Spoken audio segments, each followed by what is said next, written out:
Ayon kay Mr. Nawat ay mali-mali daw at di tugma ang naging kasagutan ni Miss Grand Myanmar noong finale. Let's take a look.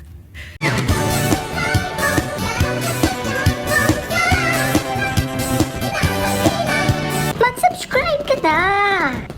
Hello pageant lover, hello Grand Nation, welcome to my YouTube channel. Usap-usapan pa rin ang controversial na pangyayari sa pagitan ni Miss Grand Myanmar at ang Miss Grand Organization na kung saan ay nagpahayag na ang Miss Grand International Organization na tuluyan na nilang bibitawan si Miss Grand Myanmar bilang second runner-up. Na ito ang pahayag ng Miss Grand International Organization sa kanilang official page. Official announcement, the Miss Grand International Organization has decided to revoke the title of second runner-up from Miss Grand Myanmar 2024. Taisun Yen due to inappropriate behavior and actions that violated several regulations. This announcement is made for your information.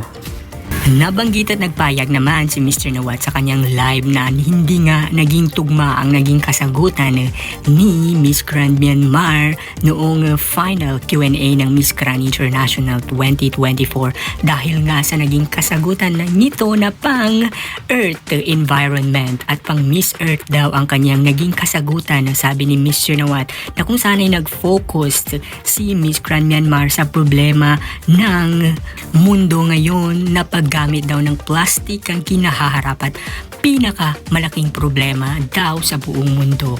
At para kay Mr. Nawat ay hindi daw naaayon sa kanilang advokasya ng kanilang organization na Stop the War and Violence. Yun nga ang dapat na naging kasagutan ni Miss Grand Myanmar. Subalit, naging Miss Earth nga ang naging kasagutan nito sa finale ng Miss Grand International. Ito ang pagpapahayag ni Mr. Nawat Istaragrisil sa kanyang live. Pati na rin sa mga ilang netizens ang nag-trending din ang naging kasagutan ni Miss Grand Myanmar. Kaya ini-encourage nila o iniinganyo nila na sana ay sumali si Miss Grand Myanmar sa Miss Earth dahil nga nakakayon at nababagay ang kanyang kasagutan doon.